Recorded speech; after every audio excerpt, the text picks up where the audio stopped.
d'abord, bienvenue. C'est vrai que je ne voulais pas souhaiter la bienvenue, mais bienvenue au milieu de nous. On est vraiment heureux que vous soyez là avec nous. On veut maintenant partager la parole de Dieu. Amen.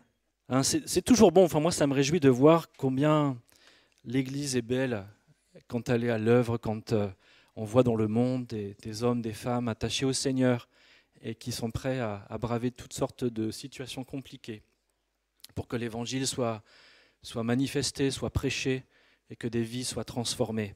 Alléluia. On en a parlé en long, en large, en travers, mais je sais que vous connaissez tous cette grande mission que le Seigneur nous a confiée. Quelqu'un peut-il me dire où est-ce qu'on peut lire cette grande mission que Jésus nous a confiée? Dans quel livre déjà? Matthieu, ok. Quel chapitre? 28. Quel verset? Ah, vous trichez, ils ont affiché au fond là.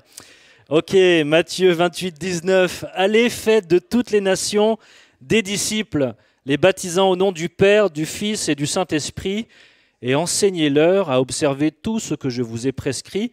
Et voici, je suis avec vous tous les jours jusqu'à la fin du monde. Moi, j'aime ce verset parce qu'il se conclut par une promesse. Alors que nous nous engageons à faire à accomplir la mission que le Seigneur nous confie, il nous promet d'être avec nous tous les jours. Alléluia. On n'est pas tout seul pour accomplir cette mission. Et il y a toutes sortes de manières d'accomplir la mission. Nous avons vu quelques exemples. Effectivement, lorsque nous allons prier et soutenir financièrement nos frères et sœurs qui sont au loin et qui œuvrent pour le royaume de Dieu, nous participons à notre manière à l'accomplissement de cette grande mission. Et merci à chacun d'entre vous par avance pour votre mobilisation et faire en sorte que ces projets puissent s'accomplir. Mais il y a plus d'une manière de répondre à l'appel et à la mission que le Seigneur nous a confiée. Grâce nous l'a lu, le texte de référence que l'Action missionnaire a choisi pour ce mois de la mission, c'est Jean 4, 35. « Ne dites-vous pas qu'il y a encore 4 mois jusqu'à la moisson ? Voici, je vous le dis, levez les yeux et regardez les champs qui déjà blanchissent pour la moisson. » De quelle moisson Jésus parle lorsqu'il dit que la moisson est là, déjà prête? Il nous parle de toutes ces personnes autour de vous, autour de nous, et qui ont besoin de rencontrer le Seigneur. C'est ça la moisson dont Jésus nous parle. Cette moisson, elle est là partout autour de nous. Il suffit de lever les yeux, de bien regarder, et avec le regard du Saint-Esprit, nous pouvons voir qu'effectivement, il y a autour de nous nombre de personnes qui ont besoin et qui cherchent le Sauveur qu'ils ne connaissent pas encore. Et Jésus nous invite à lever les yeux, c'est-à-dire à regarder avec un regard différent. Pourquoi ? Parce qu'il dit « Ne dites-vous pas qu'il y a encore 4 mois jusqu'à la moisson ?» C'est que dans nos raisonnements naturels, dans nos raisonnements humains, souvent nous avons tendance à dire « ce n'est pas le moment, c'est encore trop tôt ».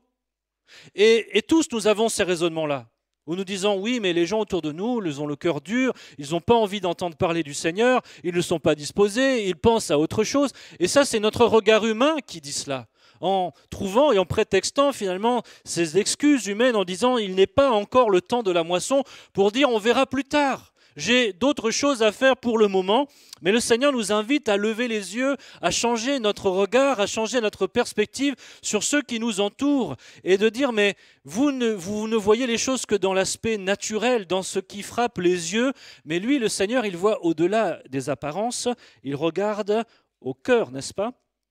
Et naturellement, on se dit tous, on a le temps, la moisson n'est pas encore là, les cœurs ne sont pas disposés, et il n'y a pas vraiment de gens autour de moi qui cherchent le Seigneur.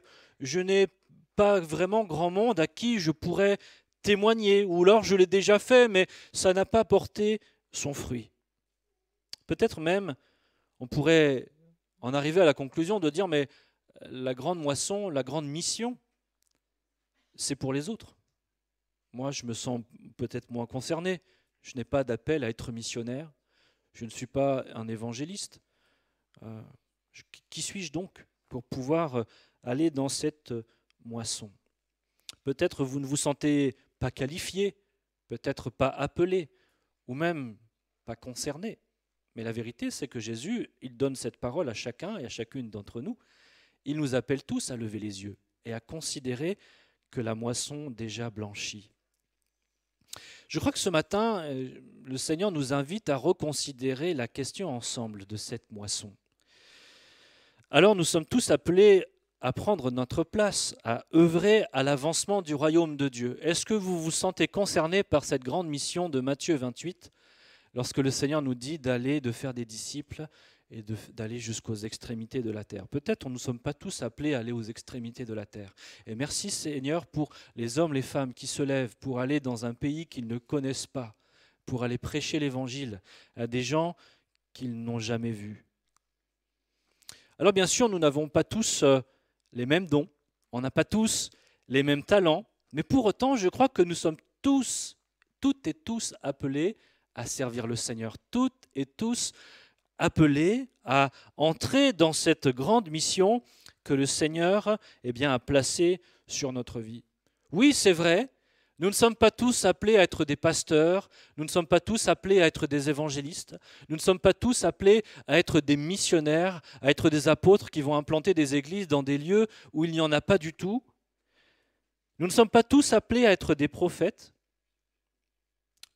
mais nous sommes tous appelés à servir le Seigneur avec les dons et les talents qu'il nous a confiés. Amen. Et à ce titre, parce que nous faisons partie de son Église, nous devons nous sentir concernés par cet appel que le Seigneur nous donne. Il y a, c'est vrai, une diversité d'appels, de dons, de rôles à jouer, mais dans toute cette diversité, je note qu'il y a une chose qui nous concerne tous, en tant que chrétiens, chrétiennes, disciples de Jésus-Christ. Une chose que le Seigneur nous demande à tous et qui contribue grandement à glorifier le nom du Seigneur Jésus, là où il nous a placés, et qui va aider à moissonner cette moisson qui est déjà là autour de nous. Cet appel qui nous concerne tous, c'est celui à être des témoins. Oh là, je vous ai déjà perdu. Amen. Vous êtes, comme moi, appelés à être témoins de Jésus-Christ. Là, dans votre contexte, autour de votre famille, de vos collègues, de l'endroit où vous habitez, vous êtes peut-être le seul qui puisse apporter un témoignage de l'amour et de la gloire de Jésus-Christ. Dans notre contexte particulier, Jésus nous a placés afin que nous puissions être des témoins au quotidien. Dis à ton voisin, ta voisine, Jésus a fait de nous ses témoins, même dans les petites choses du quotidien. Alléluia. Allez, on s'encourage pour la mission. On est tous des témoins. Alléluia. Je sens qu'il n'y a pas trop de conviction dans ce que vous dites. Est-ce que vous êtes convaincus de cela? Alléluia. Nous sommes tous des témoins parce que nous sommes faits à l'image de notre Dieu. Le mot témoin, en tout cas les mots dérivés aussi, un témoin, témoignage, témoigner, ce sont des mots qui sont abondants dans les Écritures. Et une des choses que je note, c'est que notre Dieu est témoin. Il est un témoin. Il fonctionne comme cela, notre Dieu. Dieu le Père, il est celui qui voit tout et qui sait tout et qui régulièrement est appelé à être témoin des choses. L'apôtre Paul dira dans Romains 1,9 « Dieu que je sers en mon esprit dans l'évangile de son Fils m'est témoin que je fais sans cesse mention de vous. » Dieu est témoin de ce que nous faisons, de ce que nous vivons, de ce que nous disons, de ce que nous sommes. Dieu est un témoin. Il voit tout, il sait tout, il connaît tout. Et si on devait interroger le meilleur témoin dans un tribunal pour témoigner de quelque chose, ça serait certainement lui qu'il faudrait aller demander parce qu'il dirait les choses telles qu'elles sont réellement. On voit également que Jésus, il est appelé le témoin fidèle. Jésus est un témoin fidèle parce qu'il rend témoignage du Père et il nous dit la vérité. Apocalypse 1,5, c'est comme ça que Jésus lui-même se décrit de la part de Jésus-Christ, le témoin fidèle. Et on sait aussi que le Saint-Esprit, il témoigne pour la gloire de Christ. Dans Jean 16, c'est Jésus qui nous dit ça au verset 13, « Quand le Consolateur sera venu, l'Esprit de vérité, il vous conduira dans toute la vérité, car il ne parlera pas de lui-même, mais il dira tout ce qu'il aura entendu et il vous annoncera les choses à venir. » Autrement dit, il va témoigner de moi et du Père. Il viendra vous apporter ces choses, ce témoignage. Verset 14, « Il me glorifiera parce qu'il prendra de ce qui est à moi et il vous l'annoncera. » On voit que le Père, le Fils, le Saint-Esprit, tous trois sont témoins. Et de la même manière qu'ils sont témoins, ils nous appellent nous aussi ses enfants, notre Père, à être des témoins. Dieu par nature est un témoin parce qu'il est la vérité et qu'il se révèle à sa création. Il témoigne de qui il est, il témoigne de son amour, il témoigne de ce qui est juste, il témoigne de ce qui est bon, de ce qui est parfait. Ses paroles, ses actes, au travers de Christ, témoignent de sa nature, de ce qu'il est, la vérité. Et parce que Dieu est un témoin, parce qu'il dit la vérité, c'est la raison pour laquelle il nous appelle, lorsqu'il va donner les commandements à son peuple, à être aussi des personnes qui disent la vérité, à être des témoins, nous aussi fidèles. Exode 20, 16, « Tu ne porteras point de faux témoignages contre ton prochain. » Alléluia. Alors finalement, être un témoin, c'est quoi? De quoi on parle quand on dit qu'il nous faut être témoin de Jésus-Christ? Dans la parole de Dieu, il y a bien différents contextes dans lesquels la notion de témoin va être mise en valeur et dans lequel ce mot de témoin va être utilisé. La première chose que j'ai relevée, c'est qu'un témoin, c'est celui qui rappelle ce qui s'est passé et qui transmet du sens, qui va transmettre comme un passage de témoin d'une génération à une autre. Dans l'Ancien Testament, on avait coutume d'utiliser des pierres, des grosses pierres. Vous voyez, pas un petit caillou, quoi, des belles et grosses pierres qui avaient pour but justement de servir de témoignage d'un événement marquant pour les générations futures. Ce qui fait que quand les jeunes gens passaient à côté de ces pierres, soit qui étaient mises sous forme d'un autel ou de stèles sur lesquelles on pouvait même peut-être parfois graver des choses,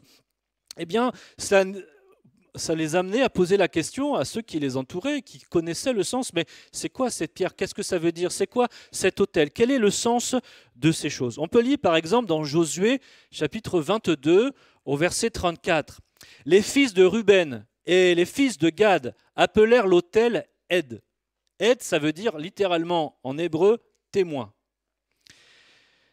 Ils appelèrent l'autel Ed, car, dirent-ils, il est témoin entre nous que l'Éternel est Dieu. À ce moment précis, c'est le moment où il y a une partie des tribus qui va habiter de l'autre côté du Jourdain, et les autres vont continuer la conquête. On connaît un peu tous cette histoire. Et à un moment donné, ils vont retourner donc de l'autre côté du Jourdain avant la traversée. Et la parole de Dieu nous dit qu'ils vont établir un autel là, justement pour qu'il soit un souvenir qu'ils font partie d'un même peuple, même s'ils habitent chacun d'un côté du Jourdain. Et ça va même être l'occasion un peu d'une dispute, parce que ceux qui ont traversé, qui sont de l'autre côté, ils se disent mais ils sont en train de faire un autre culte, ils ont établi un autre autel, qu'est-ce que ça veut dire? Donc ils vont aller voir leurs frères de sang et ils vont leur poser question, et après qu'ils aient reçu les explications, ils vont tomber d'accord, dire oui, cet autel que vous avez dressé servira de témoignage que l'Éternel est Dieu et que c'est lui qui nous a donné ce pays en partage. Alléluia. Et donc lorsqu'on passait à côté de ces pierres et que l'on en ignorait la signification, ça permettait de poser la question, de transmettre le sens de ce qui s'était passé et de garder le souvenir de quelque chose qui avait été important et qu'il ne fallait pas oublier. C'est dans ce même sens que l'on plaçait des pierres, des bornes, pour délimiter des propriétés. Les propriétés qui ont été reçues en héritage lorsque le pays promis a été partagé entre toutes les familles de toutes les tribus d'Israël. Ils ont placé des bornes, des grosses pierres pour se délimiter finalement, ça c'est à moi, ça c'est à toi, et chacun avait son territoire. Et c'est pour ça que Dieu dans sa parole nous dit ceci, nous on a cette expression de dépasser les bornes, et la parole de Dieu nous dit de ne pas déplacer les bornes. Deutéronome 19, 14. « Tu ne reculeras point les bornes de ton prochain, posées par tes ancêtres dans l'héritage que tu auras au pays dont l'Éternel ton Dieu te donne la possession. » Ces pierres, elles avaient pour fonction de marquer le souvenir de la propriété de chacun. Elles témoignaient de « ça, c'est à moi ». Les pierres, elles ont cette fonction importante justement de garder le souvenir. Lorsque Jésus va faire son entrée triomphale à Jérusalem, il va être sur le dos de cet ânon, et là, la foule va acclamer Jésus-Christ comme le roi des rois, le Seigneur des seigneurs, et les pharisiens sont offusqués, et ils vont dire à Jésus, mais fais donc taire tes disciples afin qu'ils arrêtent de blasphémer ainsi contre Dieu. Et Jésus va leur répondre dans Luc 19, 40, je vous le dis, s'ils se taisent, les pierres crieront. Pourquoi ? Parce que justement, les pierres, elles ont pour fonction de témoigner de choses. Elles étaient là avant que nous sommes, n'est-ce pas ? Les pierres, elles ont été créées au commencement du monde. Et elles sont témoins, certes témoins inactifs, témoins qui ne parlent pas véritablement, mais qui viennent dire, voilà ce qui s'est passé, voilà la réalité. Et Jésus dit, mais si mes témoins vivants se taisent, les pierres crieront que je suis véritablement le roi des rois et les seigneurs des seigneurs, parce qu'elles sont témoins que je suis le Créateur, que je suis le roi des rois, que je suis le Seigneur des seigneurs. Mais nous avons plus que des pierres. La parole de Dieu nous dit que nous sommes des pierres vivantes. Alléluia. Et si les pierres mortes servent de témoins pour des choses importantes, à combien plus forte raison les pierres vivantes que nous sommes sont appelées à proclamer le souvenir de celui qui a tout accompli. Alléluia.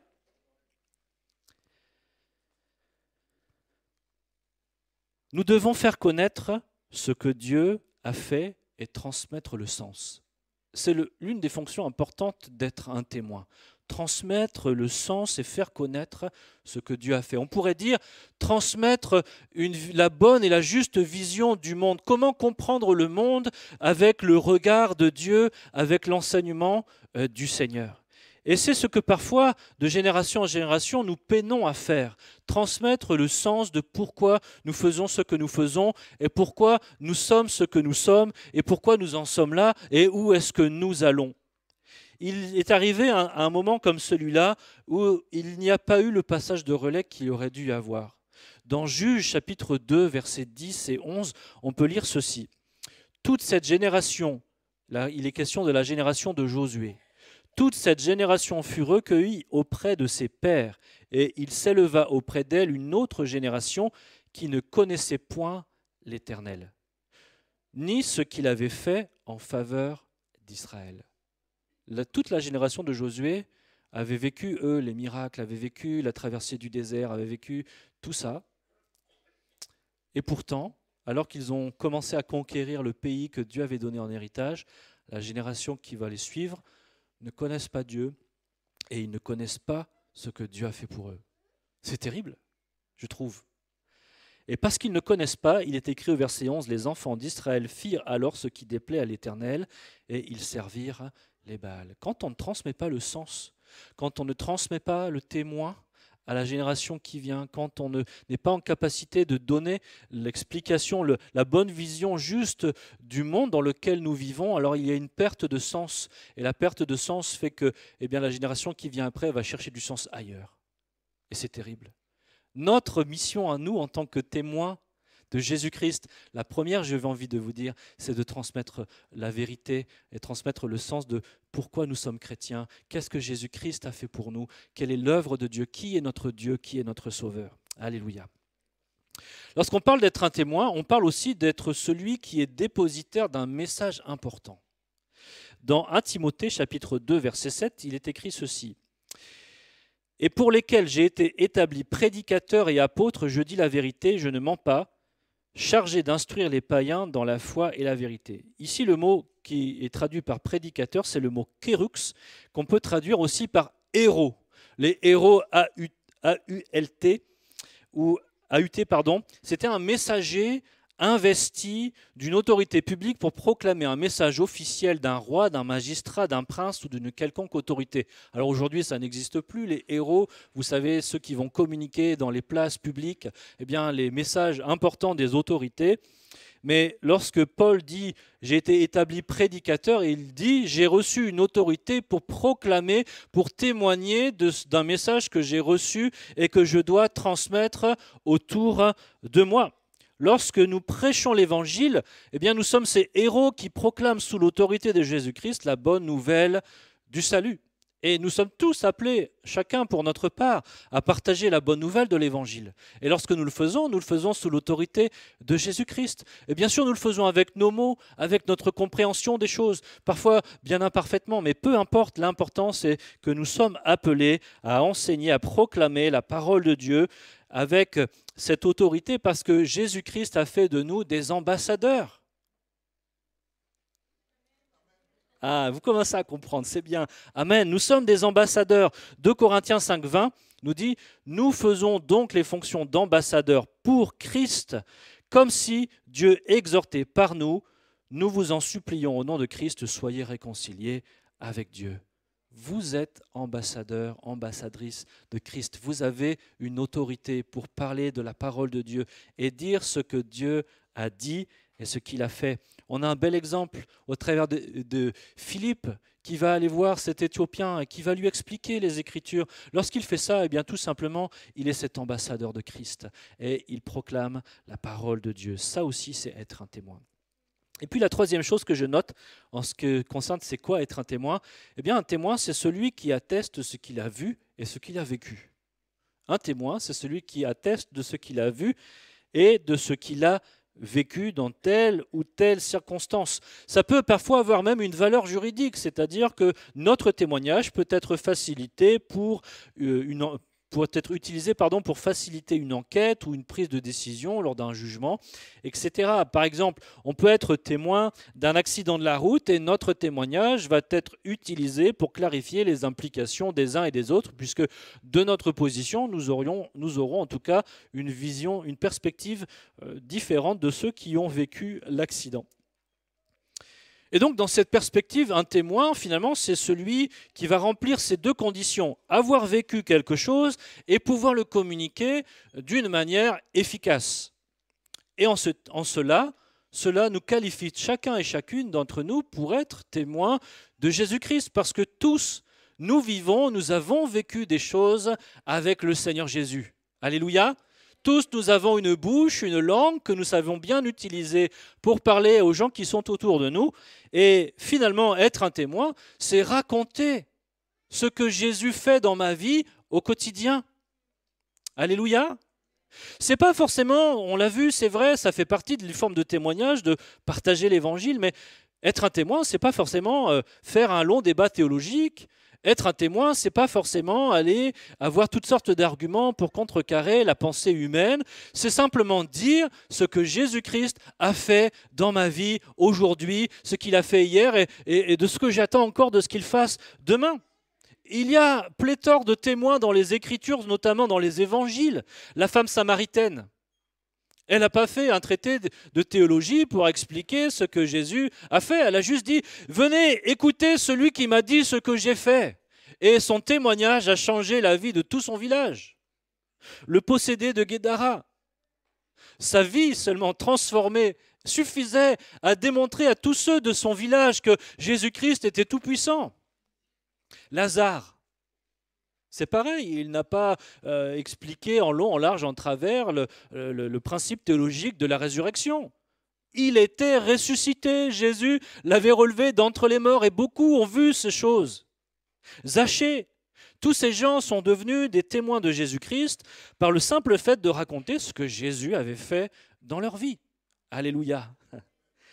Ils n'ont pas fait de longues explications, mais juste ils ont dit voilà ce que Jésus a fait pour moi. J'aimerais te dire, mon frère, ma soeur, t'encourager et de dire tu es témoin de Jésus parce que Jésus fait des choses dans ta vie.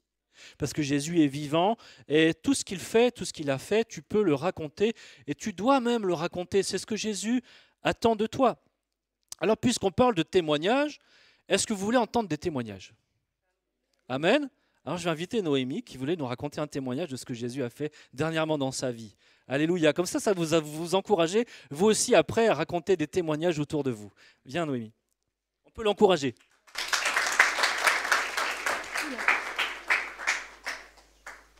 Bonjour. Alors, je vais vous raconter mon témoignage. Je suis un peu nouvelle pour certains d'entre vous. Ça fait pas longtemps que je suis à Chambéry. Et je suis venue ici pour mes études. Je suis en alternance dans une entreprise d'insertion professionnelle. Et il y a de cela 1 mois et demi, mon contrat a été rompu. Alors, je vous explique. Je me suis retrouvée à la maison sans ressources complètement parce que je devais faire le renouvellement de mon titre de séjour. Mais vu que je dépends d'un de mes oncles qui est mon garant, ça a mis plus de temps. Il n'a pas pu me donner les papiers à temps. Et quand j'ai fait ma demande de renouvellement de titre de séjour, ça a pris plus de temps. Et mon entreprise ne pouvait pas me garder en fait. Donc on a rompu le contrat et je me suis retrouvée à la maison. Alors déjà, je veux vous dire que mon entreprise dans laquelle je suis, moi je sais que c'est Dieu qui m'a placée là-bas. Et quand je suis rentrée dans cette entreprise, quelques semaines plus tard, ils m'ont dit que l'entreprise risquait de tomber en faillite. Ça faisait beaucoup d'informations pour moi. Mais avec ma tutrice, tout le monde, les relations étaient super bien. Et donc quand je me suis retrouvée à la maison, je me suis dit que peut-être que c'était la volonté justement de Dieu que je parte avant que l'entreprise ne tombe en faillite.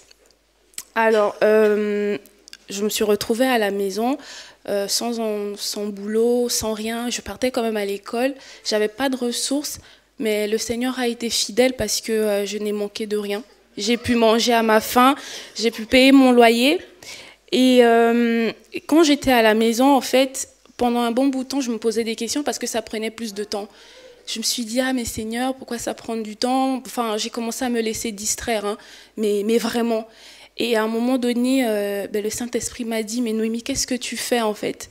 Saisis ce temps justement parce que le Seigneur a les clés. Le Seigneur veut te communiquer quelque chose en fait. Et je suis rentrée dans un temps de prière, de lecture de la Bible. Vraiment, j'ai cherché Dieu. Et je peux vous dire que durant toute cette épreuve, à aucun moment j'ai pleuré ou j'ai paniqué. J'avais une paix, la paix qui surpasse tout entendement. Le Seigneur me l'a accordée durant toute cette épreuve. Et donc j'ai cherché Dieu, j'ai prié et le Seigneur m'a fait grâce parce que quelques semaines plus tard, j'ai reçu mon titre de séjour que j'ai directement renvoyé à mon entreprise. Et ça n'a pas tardé qu'on m'a direct réembauché en fait. Et ce témoignage tout à l'heure, il y a notre sœur qui a prophétisé pour une personne qui n'avait peut-être pas la paix. Moi, je voudrais lui dire que tout se trouve en Dieu. Il suffit juste que tu fasses ce pas de foi en allant dans sa présence et de prier. Moi, je crois fermement qu'il prendra soin de toi. Et je vous ai dit tout à l'heure que, comment on appelle ça, l'entreprise allait tomber en faillite, hein, on nous laissait jusqu'en décembre. Et je me souviens quand je suis rentrée dans cette entreprise, j'avais tellement la certitude que c'est Dieu qui m'avait placée là-bas. J'ai dit à Dieu, c'est pas possible en fait. Seigneur, je vais être la lumière dans cette entreprise. Je vais être le témoin justement de qui tu es dans cette entreprise. Et j'ai prié pour mon entreprise quelques temps avant qu'on fasse la réembauche parce que ça paraît fou, mais ma tutrice m'appelait à chaque fois.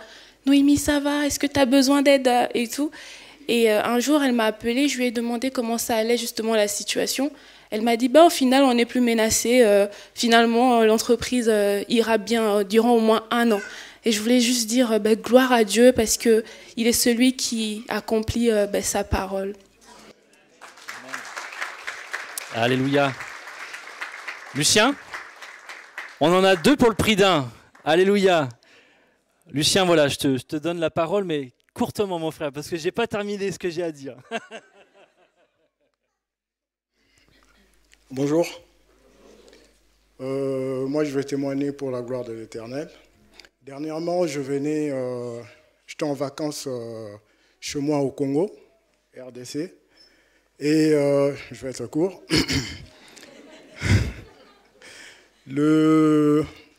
J'étais allé pour faire le checking pour rentrer, et j'avais pris Bruxelles Airlines. Je suis arrivé pour faire les checkings devant les agents de Bruxelles Airlines. Ils ont pris mes documents, ils l'ont amené quelque part et puis ils sont revenus. Ils m'ont dit non, monsieur, vous ne pouvez pas rentrer. Je dis, mais comment ça, je ne peux pas rentrer? Non, parce que ta carte des résidents, il y a un problème sur le A, ils ont mis G. Je dis, mais ça fait presque 6 j'ai déjà fait 6 voyages avec Bruxelles Airlines sur le même document. Mais comment se fait-il qu'aujourd'hui, je ne peux pas rentrer? Elle a dit, non, monsieur, désolé, vous ne pouvez pas rentrer. Bon, j'étais tranquille, je n'ai rien dit. J'ai dit, Seigneur, que ta gloire soit rendue. Je pris le document, je suis rentré. Et j'ai perdu mon billet pour rentrer, j'étais là.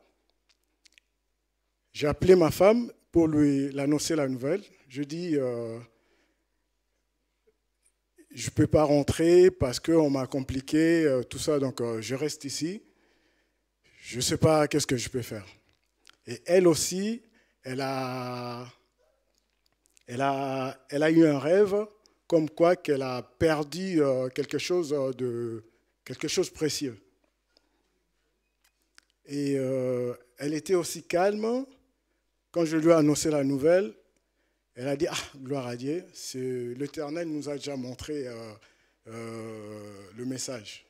Je suis rentré et je commençais à prier. J'ai dit, Seigneur, toi tu as dit qu'il y aura une différence entre ceux qui te servent et ceux qui ne te servent pas. Dieu, moi je vais rentrer et voir ma famille. Et le lendemain, je dis à ma femme, va te renseigner sur Air France, peut-être ça peut passer. Elle est venue ici, moi je me suis renseigné là-bas, le billet était tellement cher. Il fallait acheter un billet retour seulement. Donc ça coûtait tellement cher. Et elle a commencé à se renseigner ici. Elle a pu trouver un billet. Elle m'a dit, j'ai trouvé un billet. Bon, maintenant, il faut faire le check-in pour rentrer.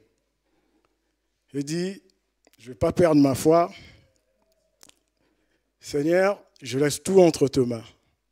Et le soir, je suis arrivé à l'aéroport. J'ai imprimé mon billet.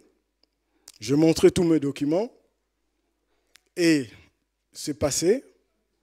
Et je suis arrivé.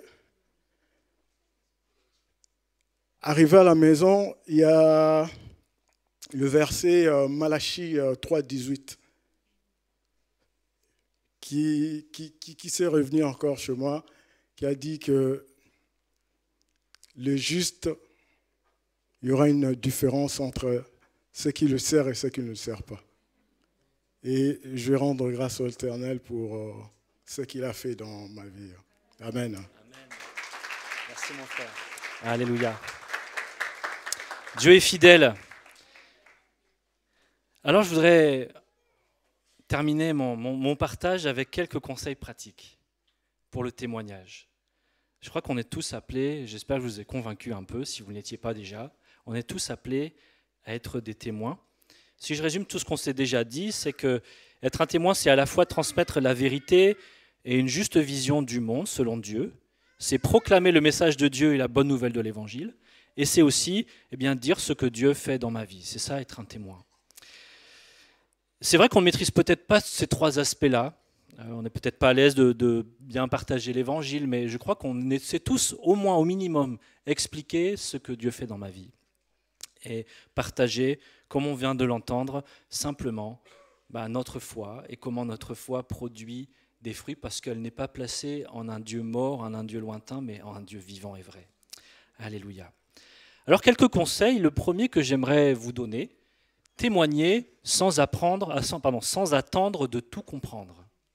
Témoigner sans attendre de tout comprendre. J'aime beaucoup ce texte de Jean 9. Il est question d'un jeune homme aveugle de naissance. Et la première chose que les disciples vont demander à Jésus, est-ce qu'il est aveugle à cause de ses péchés ou à cause des péchés de ses parents? Bon, vous connaissez un peu l'histoire, Jésus va le guérir. Il va voir comme jamais il a vu de sa vie. Et puis, ça fait du remue-ménage. Les pharisiens qui sont là vont l'interroger une première fois et vont lui demander « Mais est-ce que vraiment tu étais aveugle ?» et ils remettent en doute un petit peu tout ça parce que c'est un témoignage puissant pour le Seigneur Jésus. Et puis après, ils vont interroger les parents de ce jeune homme en lui disant « Mais c'est bien votre fils, il était bien aveugle, etc. » Et ils vont le ramener une deuxième fois, ils l'interroger à nouveau.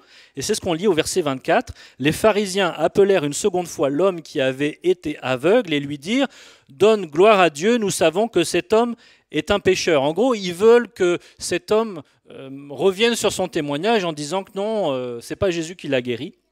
Et voilà ce que cet homme va répondre. Il répondit, « S'il est un pécheur, je ne sais.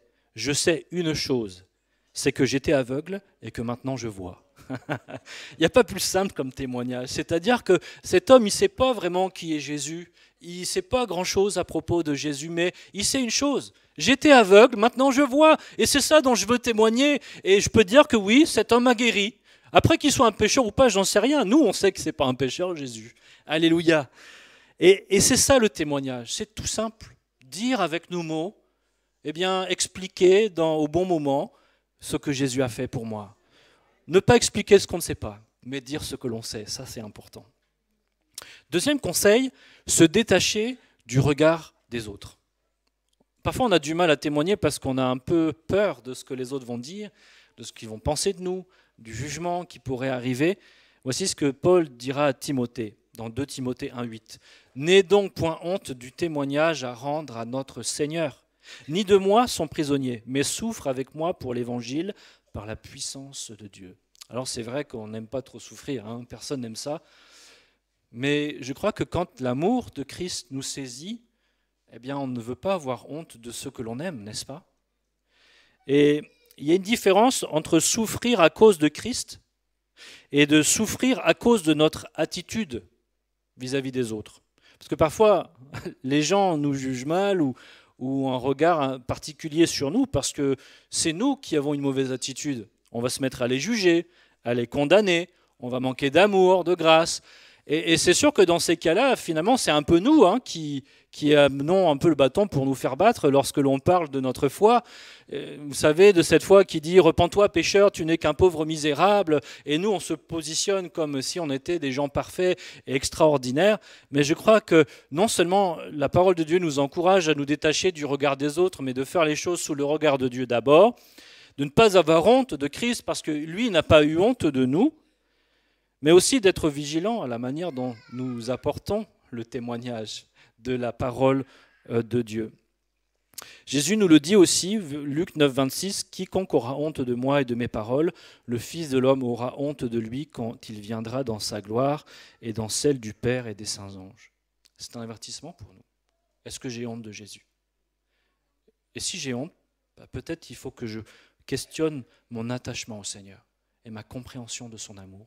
Parce que son amour, c'est comme un moteur puissant. Quand on aime quelque chose, on est passionné, on a envie d'en parler à tout le monde, parce que c'est quelque chose qui nous fait tellement de bien. Troisième conseil, c'est de dire que nos actes crient plus fort que nos paroles. Nos actes crient plus fort que nos paroles. Vous savez, parfois, on a peut-être tous vécu ça d'une manière ou d'une autre, mais on a des gens qui nous disent « Oui, Jésus cela, Jésus ceci, moi je suis un chrétien », et puis qui nous en mettent toute... voilà, ils étalent la confiture, comme on dit. Hein. Et puis quand on regarde leur comportement, leur manière de vivre, leur manière de parler, des fois je me dis « Mais en fait, arrête de témoigner parce que c'est contre-productif. Ta manière de vivre, ta manière d'être, finalement, dit tout le contraire de ce que tu es en train de dire avec ta bouche. » Et je crois qu'il nous faut être vigilants, au-delà d'être un témoin avec nos paroles, avec nos mots, d'être un témoin aussi avec notre attitude, notre comportement, qu'il y ait une cohérence entre ce que nous disons et ce que nous faisons. C'est ce que Pierre rappelle aux sœurs qui, justement, étaient mariées avec des hommes qui, eux, n'étaient pas convertis. Voilà ce qu'il leur dit dans 1 Pierre 3,1. « Femmes, que chacune soit de même soumise à son mari, afin que si quelques-uns n'obéissent point à la parole, ils soient gagnés sans parole par la conduite de leurs femmes. » Notre attitude, parfois, va dire tellement plus que nos belles paroles et nos beaux conseils. Veillons, soyons vigilants à ce que nos comportements soient cohérents avec nos mots. Quatrième conseil, faire preuve de discernement. Faire preuve de discernement. Colossiens 4,5 nous dit « Conduisez-vous avec sagesse envers ceux du dehors et rachetez le temps. » Racheter le temps, ça veut dire de savoir saisir toutes les occasions lorsqu'elles se présentent. Vous savez, lorsqu'on doit témoigner, au début, surtout quand on est au tout début de notre foi, on est tout feu, tout flamme, c'est le premier amour, on a envie d'en parler à tout le monde, et on a envie que tout le monde se convertisse, et même, j'ai envie de dire, parfois on veut convertir tout le monde, ce qui fait que parfois notre témoignage ressemble un peu à du bourrage de crâne. Vous savez, on en parle toutes les 2 secondes, et on oblige les gens à nous écouter, et on fait en sorte que vraiment on leur dit leur cas de vérité, et tout ce qu'ils doivent dire, ce qui fait que finalement, c'est contre-productif parce qu'au lieu d'apporter une parole à propos, d'être conduit par le Saint-Esprit pour témoigner, finalement, on irrite les gens contre nous. Et lorsque viendra le bon moment pour témoigner, ils ne voudront même plus nous écouter parce qu'on leur a déjà tellement mis dans les oreilles que voilà, ils nous fuient comme la peste. Je ne sais pas si vous avez déjà expérimenté ça, mais ça arrive. Ça arrive. Donc, il faut savoir quand parler et aussi quand se taire. Parce que le témoignage, ce n'est pas forcément d'avoir un flux continu de mots qui sortent de notre bouche pour essayer de convaincre à tout prix les gens, mais c'est de savoir semer dans les cœurs une parole à propos au bon moment, une parole inspirée du Saint-Esprit. Alléluia.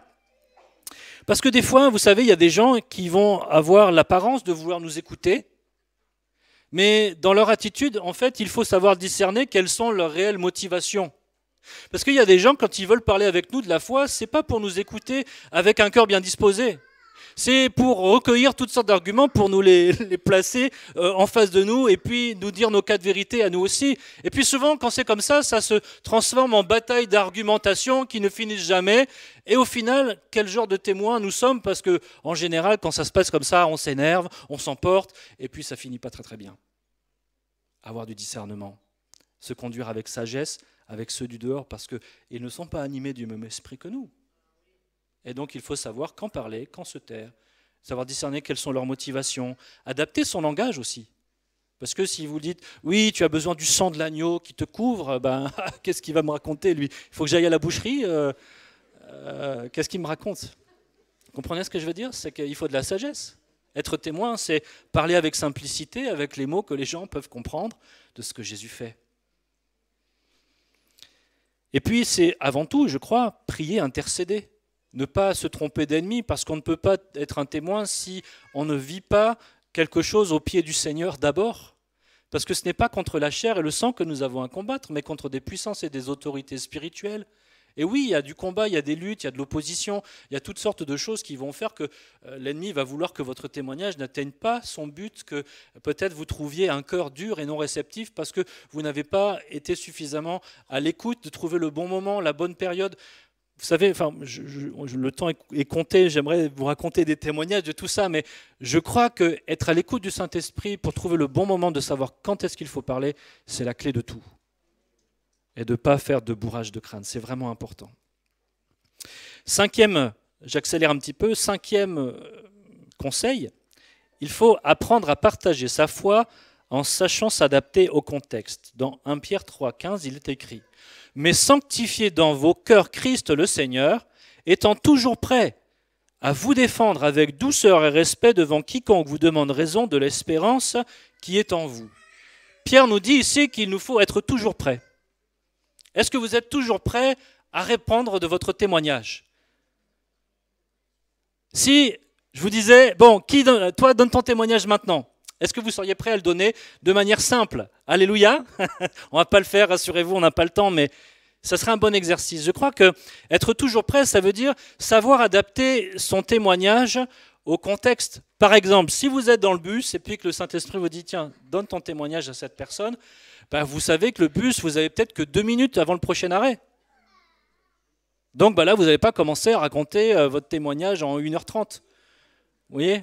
Ce n'est pas une série, il n'y a pas le temps là. Il faut que vous preniez le temps en 2 minutes d'aller à l'essentiel et de vous laisser conduire par le Saint-Esprit. Puis peut-être dans un autre contexte, dans une soirée entre amis, vous aurez un peu plus le temps. Et là, il faudrait que vous preniez l'habitude peut-être de savoir expliquer votre témoignage de vie avec le Seigneur en quelques minutes, 10, 15 minutes. Voilà, parce que vous avez plus le temps, c'est posé, c'est tranquille, et on peut aller en profondeur, être toujours prêt, savoir saisir les occasions lorsqu'elles se présentent, mais adapter les choses pour que finalement on sème une semence, et puis après peut-être quelqu'un d'autre récoltera, mais l'important c'est de faire ce que le Seigneur nous demande. Il est aussi question de savoir défendre sa foi, et là Pierre insiste bien, avec douceur et respect. Parce que souvent, ceux qui nous posent question en ce qui concerne la raison de notre espérance, eux ne le font pas avec douceur et respect. Hein, ils nous critiquent et parfois même ils nous insultent, mais il faut savoir garder la paix du Saint-Esprit. Alléluia. Et puis savoir répondre avec amour. Parce que justement, déjà juste la forme de notre réponse, les sentiments et les choses que nous manifestons en réponse à la violence parfois, viennent dire de qui anime réellement notre cœur. Aimez vos ennemis. Alléluia. Faire preuve de patience aussi. Parce que ceux qui sont en face de nous ont un point de vue littéralement opposé au nôtre. Ils n'ont pas la connaissance que nous avons, ni l'expérience de qui est Dieu. Et ils ont tout un cheminement à faire. Et c'est OK qu'ils ne comprennent pas. C'est OK qu'ils ne soient peut-être pas d'accord avec nous. C'est OK qu'on n'a pas réussi à les convaincre, parce que j'ai un petit secret à vous dire. En matière de témoignage, ce n'est pas vous qui faites le boulot en fait.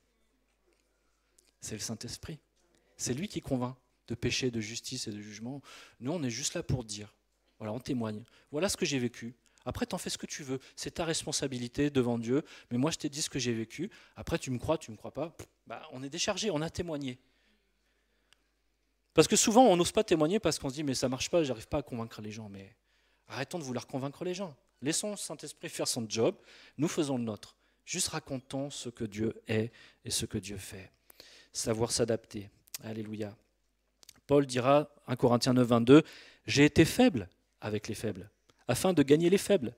Je me suis fait tout à tous, afin d'en sauver de toute manière quelques-uns. » C'est ça, savoir s'adapter finalement en fonction des gens qu'on a en face de nous, adapter notre langage, adapter la durée, adapter, voilà, peut-être de trouver le bon témoignage qui correspond à la situation, se laisser conduire par le Saint-Esprit. Et j'en viens là à mon dernier conseil, c'est qu'il nous faut dépendre du Saint-Esprit plutôt que de chercher à convaincre à tout prix.